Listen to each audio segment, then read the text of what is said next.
to do a very short live stream. Again, we won't have Mr. Humphreys coming in, giving his famous "I'm free."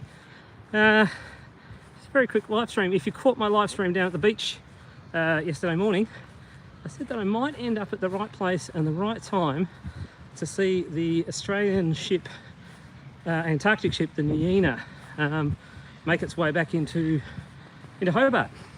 And indeed, I am at the right place at the right time. Pretty well-known landmark of Hobart here just behind me. Thankfully also today, not so windy. Just going to flip the camera and zoom on in. And we've got one person who joined the live stream. Hello, whoever you are. And so that lovely red hulled ship is the Australian Antarctic ship, the Nuyina. It's returning from, I don't know how many, it was left in October, I think, to resupply two of these three Australian bases on the Antarctic coast. Wonderfully, it's just started to rain right now as well, but I'll stay out here. It won't be here too long. So that ship is coming into dock today and spent a couple of weeks in port, resupplying itself for the next its next journey in early December. It is going to go back down to the three Antarctic bases, Australian Antarctic bases on the coast, and resupply those. It's got another journey in the new year down to a place called Denman Glacier, which is a glacier near, I think it's near Casey Station, one of the Australian research stations on the Antarctic coast, to go take some scientists down there to do something there. And one final mission for the summer is to resupply Macquarie Island. Now Macquarie Island's not that far south, just off the tip of New Zealand, so just resupplying the Australian base that is there as well. Hello, Bubba Ali. How are you going? The Port of Hobart is also going to host the French ship, the Astrolabe, which is going via Macquarie Island in a few weeks to resupply their base at Dumont d'Urville, which is also on the coast near one of the Australian bases in a broad sense. All three Australian bases on the coast and the French base, Dumont d'Urville, are just about or just inside the Antarctic Circle.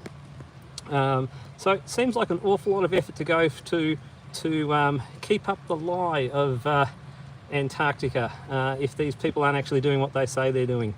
Again, as I mentioned in my live stream yesterday, there'll be plenty of people on this boat who have been down in Antarctica for a whole year, on or around or slightly below the Antarctic Circle, and have witnessed 24-hour day and 24-hour night.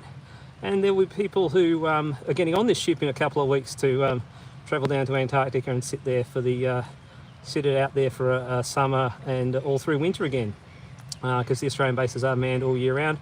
And plenty of people involved in the program who have probably been to Antarctica plenty of times and experienced 24-hour day, 24-hour night. So again, I wonder, like I said yesterday, I wonder how many people have to be told to keep it a secret that there's not 24-hour sunlight and 24-hour darkness in Antarctica. Sorry if you'll see that those raindrops. I'm actually looking through a window out to here. I don't have a clear view, so unfortunately, and the camera has very cleverly focused on the raindrops. But never mind, I'll leave it at that. There we go, witnessing a ship return from Antarctica that takes people there quite regularly. One of those, oh, hang on a second. Here's a frame that doesn't have any glass in it. There we go, much better view there. But I guess that'll do it. Yep, ship coming back from Antarctica. Actually, being in Hobart, I went to the Mawson replica hut yesterday, which is a replica, like, so they actually even used the same type of timber that was used in Mawson's hut, which was constructed a bit over 100 years ago. I think it was about 1911 for the Mawson expedition to Antarctica. Worth looking up some of the goings on of that expedition. Mawson himself Well, in fact, the entire expedition wasn't a land claiming expedition like many had been before it. It was a scientific research expedition. So they had magnetometers and other sorts of scientific equipment down there. They also went exploring places that people hadn't been to before. Douglas Mawson himself, his little party that went off to the east of their base at Commonwealth Bay, suffered a bit of a problem.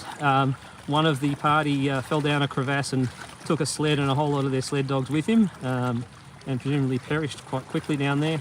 The remaining two of them, on their long journey back to the hut, had their own problems. With the loss of supplies, they had to start eating the dogs.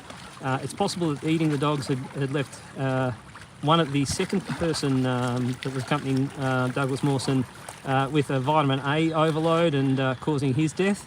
And then Mawson was left on his own to do, I think, about 160 k's to get back to their base and their huts in time to be picked up by their ship.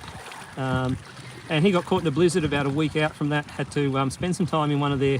they had a small building, a supply cache, a distance away from their huts, and he had to sit it out for about a week in that for a blizzard to blow over, only to eventually get back to their base to see the ship steaming off over the horizon. The ship had waited and waited, and eventually they had to leave because they had some other members of the party they had to go and collect from further west before the summer ended, and the seas got icy, and they weren't able to come and collect them. So Mawson and a handful of people had to sit there for all the way through winter and get rescued again the next summer.